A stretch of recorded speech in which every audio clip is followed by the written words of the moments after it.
మన నాయకుడు, ప్రియతమ నాయకుడు, మన పార్టీ అధ్యక్షులు, గౌరవ ముఖ్యమంత్రి వర్యుల పట్ల ప్రేమాభిమానాలతో ఈరోజు నెల్లూరు పట్టణంలో ఈ యొక్క మహాసభకు విచ్చేసినటువంటి నెల్లూరు జిల్లా సోదర సోదరీమణులు, అక్క చెల్లెళ్ళు, అన్న తమ్ముళ్ళు అందరికీ కూడా శిరస్సు వంచి పాదాభివందనం చేసుకుంటా ఉన్నాను. రాబోయేటటువంటి ఎన్నికలు, ఇంకొక 8 రోజుల్లో జరగబోయేటటువంటి ఎన్నికలు, మే 13వ తారీఖున జరగబోయేటటువంటి ఎన్నికలు పేదలకి పెత్తందారులకి మధ్యన జరుగుతున్నటువంటి ఎన్నికల సంగ్రామం అన్నటువంటి విషయాన్ని మీకు తెలియజేసుకుంటా ఉన్నా. పేదల పక్షాన, బడుగు బలహీన వర్గాల పక్షాన వైఎస్ఆర్ కాంగ్రెస్ పార్టీ, మన పార్టీ అధ్యక్షులు శ్రీ జగన్మోహన్ రెడ్డి గారు ప్రాతినిధ్యం వహిస్తూ ఉంటే, పెత్తందారులు, భూకామందులు, పెత్తందారులు, బూర్జువాల పక్షాన Telugu Desam party, Janasena party, BJP party ప్రాతినిధ్యం వహిస్తున్నటువంటిది. ఈ ఇద్దరి మధ్యన పేదలకు ధనిక వర్గాలకి జరుగుతున్నటువంటి ఈ సంగ్రామంలో తప్పకుండా వైఎస్ఆర్ కాంగ్రెస్ పార్టీ విజయం సాధిస్తుంది. జగన్మోహన్ రెడ్డి గారు మళ్ళీ ముఖ్యమంత్రి అవుతారని మీకు సవినయంగా తెలియజేసుకుంటా ఉన్నా. ఇక 8 రోజులే ఉంది. చంద్రబాబు నాయుడు బృందం అరాచకమైనటువంటి బృందం, దారుణమైనటువంటి పచ్చి అబద్ధాలు చెబుతూ ప్రజలను మభ్యపెట్టేటటువంటి కార్యక్రమాలు చేస్తూ ఉన్నారు. 1955లో ఒక్కసారి గుర్తు చేసుకోండి, స్వాతంత్రం వచ్చిన తర్వాత మధ్యంతర ఎన్నికల్లో ఆ రోజుల్లో ఉన్నటువంటి ఆంధ్రపత్రిక, ఆంధ్రప్రభ అప్పట్లో కమ్యూనిస్టులకు వ్యతిరేకంగా, కాంగ్రెస్ పార్టీకి అనుకూలంగా ఆ రోజు చెడు రాతలన్నీ రాసినాయి. అదే రకంగా ఈరోజు రామోజీరావు, ఆంధ్రజ్యోతి రాధాకృష్ణ వైఎస్ఆర్ కాంగ్రెస్ మీద బురద చల్లేదానికి కుల పిచ్చితో, కుల అహంకారంతో వాళ్ళు పిచ్చి రాతలన్నీ కూడా రాస్తున్నారని మీకు సందర్భంగా తెలియజేసుకుంటా ఉన్నా. 1955 పరిస్థితి మళ్ళీ ఈరోజు పత్రికా ప్రపంచంలో ఈనాడు రామోజీరావు, ఆంధ్రజ్యోతి రాధాకృష్ణ ఈ రకంగా వర్గ విభేదాలు సృష్టిస్తున్నారు. తెలుగుదేశం పార్టీకి బాకా ఊదుతున్నారు అన్నటువంటి విషయాన్ని తెలియజేసుకుంటా ఉన్నా. ఈ యొక్క తెలుగుదేశం పార్టీ రౌడీ మూకలు చేసేటటువంటి దుష్ప్రచారాన్ని నమ్మవద్దు అని మీ అందరికీ కూడా సవినయంగా నేను తెలియజేసుకుంటా ఉన్నా. 70 సంవత్సరాల క్రితం 1955లో ఇంత రాజకీయ చైతన్యం లేదు. అప్పట్లో రాజకీయ స్పృహ అన్నటువంటిది చాలా కొద్ది మందిలోనే ఉండింది. ఈరోజు పరిస్థితులు పూర్తిగా దానికి భిన్నంగా ఉన్నాయి. నెల్లూరు ప్రజలు ముఖ్యంగా రాజకీయంగా చైతన్యవంతులు.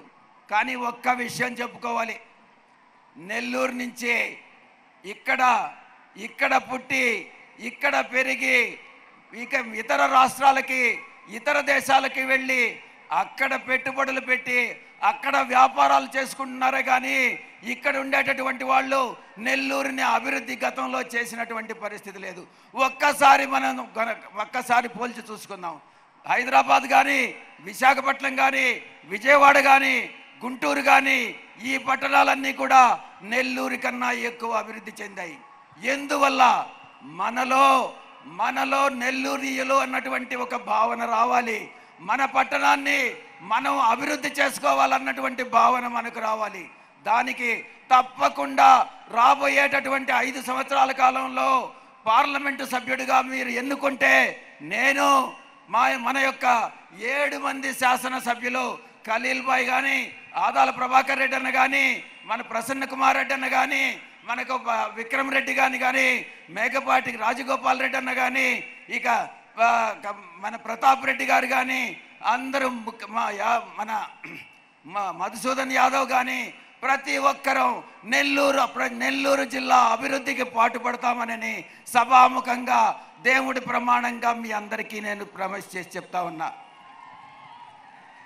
జగన్ గారి పరిపాలనలో గత 5 సంవత్సరాల్లో ఎస్సీలు కానీ, ఎస్టీలు కానీ, మైనారిటీస్ కానీ ఎంత అభివృద్ధి చెందారో, ఈ యొక్క బడుగు బలహీన వర్గాలు మిగతా సామాజిక వర్గాలతో పాటు సమాంతరంగా రాజకీయంగానో, ఆర్థికంగానో, సామాజికంగానో వారిని సమాంతరంగా అభివృద్ధి చెందించేదానికి మన గౌరవ ముఖ్యమంత్రి వర్యులు అహర్నిశాలు కష్టపడి పనిచేశారన్నటువంటి మీ విషయం మీకు అందరికీ కూడా తెలుసు. ఇదే రకంగా అటు మనం సంక్షేమ పథకాల విషయంలో రాజీ పడే ప్రసక్తే లేదు. బడుగు బలహీన వర్గాలకి గతంలో కన్నా మెరుగైనటువంటి సంక్షేమ పథకాలు అందిస్తాం. గతంలో కన్నా ఇంకా ఎక్కువ అభివృద్ధిని చేసి చూపిస్తాం. అభివృద్ధి కానీ సంక్షేమం కానీ రెండు సమతుల్యం పాటిస్తూ రెంటిని కూడా సమతుల్యంతో సమానంగా రాష్ట్రాన్ని మనం అందరం కూడా కలిసి కట్టుగా అభివృద్ధి చేసుకుందాం అన్నటువంటి విషయాన్ని తెలియజేసుకుంటా ఉన్నా. ఒక్క విషయం మీరు గుర్తుంచుకోవాలి. మన దేశంలోనే మన ముఖ్యమంత్రి మొదటి 3వ స్థానంలో ఉన్నారన్నటువంటి విషయం మీ అందరు కూడా తెలుసుకోవాలి. అది మన ముఖ్యమంత్రి గారి ఘనత. ప్రజల గుండెల్లో ముఖ్యంగా పేదవాడి గుండెల్లో చిరస్థాయిగా నిలిచిపోయేటటువంటి పథకాలని అమలు చేసి ఈరోజు ప్రజల గుండెల్లో మన గౌరవ ముఖ్యమంత్రి వర్యులు ఉండిపోయారు.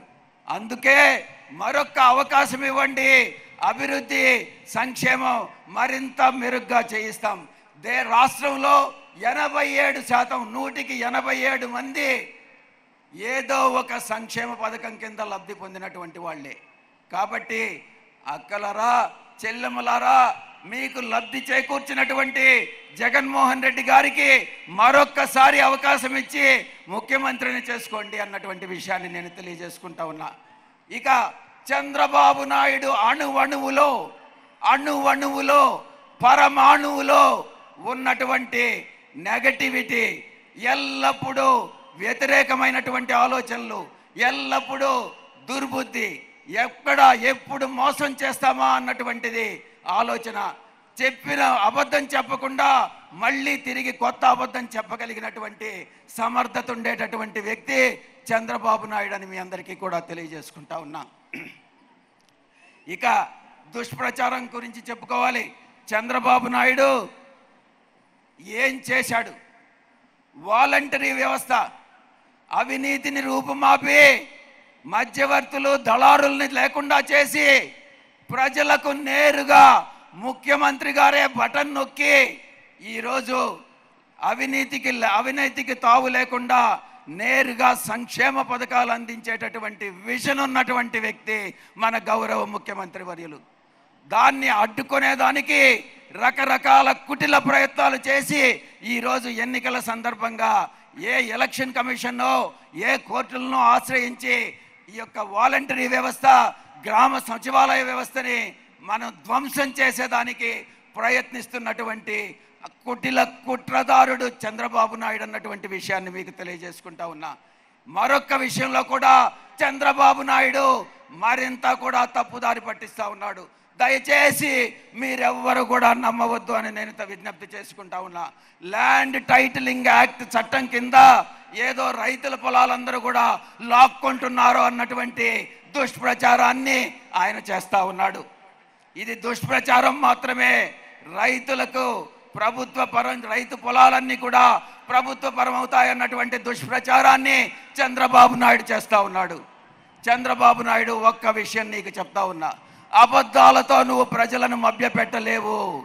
ఎటువంటి పరిస్థితుల్లో వైఎస్ఆర్ కాంగ్రెస్ పార్టీ ప్రజాప్రభుత్వం, ప్రజల తరఫున నిలబడే ప్రభుత్వం, ప్రజల కోసం ఉండేటటువంటి ప్రభుత్వం అని నేను సవినయంగా తెలియజేసుకుంటా ఉన్నా. పచ్చ మీడియాకి మీ అందరూ కూడా బుద్ధి చెప్పండి. అవినీతి దళారుల నిర్మూలన వైఎస్ఆర్ కాంగ్రెస్ పార్టీతోనే సాధ్యం. వైఎస్ఆర్ కాంగ్రెస్ పార్టీ మన జగన్మోహన్ రెడ్డి గారి ప్రపంచనం తట్టుకోలేనటువంటి దివాలాకోరు చంద్రబాబు నాయుడు అన్నటువంటి విషయాన్ని తెలియజేస్తా ఉన్నా. సిబిఎన్ వెనుక ఈ కుట్రలకు కుతంత్రాలకు కారకులు ఎవరు, ఆయన వెనుక ఎవరున్నారని ఒక్కసారి గమనిస్తే ఆయన రాజగురువు రామోజీరావు ఈ కుట్రల వెనుక ప్రధానమైనటువంటి వ్యక్తి అన్నటువంటి విషయాన్ని తెలియజేస్తా ఉన్నా. అసత్య ప్రచారం, పచ్చ కూటమి ప్రజలందరూ కూడా ప్రజలు అసహించుకుంటున్నారు అన్నటువంటి విషయాన్ని అటు రామోజీరావు కానీ, అటు చంద్రబాబు నాయుడు కానీ, అటు పవన్ కళ్యాణ్ కానీ, ఇటు బీజేపీ కానీ గుర్తుంచుకోవాలి అన్నటువంటి విషయం. ఈ యొక్క కూటమికి ఈ యొక్క పాలనా సౌలభ్యం లేని ఒక భావ సారూప్యత లేని ఒక రాజకీయ కూటమి ఈ యొక్క తెలుగుదేశం పార్టీ, జనసేన, బీజేపీ అన్నట్టు విషయాన్ని తెలియజేస్తా ఉన్నా. చంద్రబాబు నాయుడిని ఒక్కటే సూటి ప్రశ్న అడుగుతా ఉన్నా. మీరు అధికారంలోకి వస్తే బీజేపీ ప్రభుత్వం తీసుకొచ్చే 4% రిజర్వేషన్ ముస్లిం సోదరులకి వెనక్కి తీసుకుంటామని చెప్తున్నారే, ఆ బిల్లును మీరు సపోర్ట్ చేస్తారా చంద్రబాబు నాయుడు అని నేను అడుగుతా ఉన్నా. వైఎస్ఆర్ కాంగ్రెస్ పార్టీ సపోర్ట్ చేయదు. అందరూ కూడా సెక్యులర్ భావాలు కలిగినటువంటి పార్టీ వైఎస్ఆర్ కాంగ్రెస్ పార్టీ. ప్రజలందరూ సమానమే, అన్ని మతాలు, అన్ని కులాలు అందరూ సమానమే. బడుగు బలహీన వర్గాలని పైకి తీసుకురావాలన్నటువంటిదే మన యొక్క జగన్మోహన్ రెడ్డి గారి లక్ష్యం, ఆయన యొక్క టార్గెట్. అది తప్పకుండా నెరవేరుతుందన్నటువంటి విషయాన్ని నేను తెలియజేసుకుంటా ఉన్నా.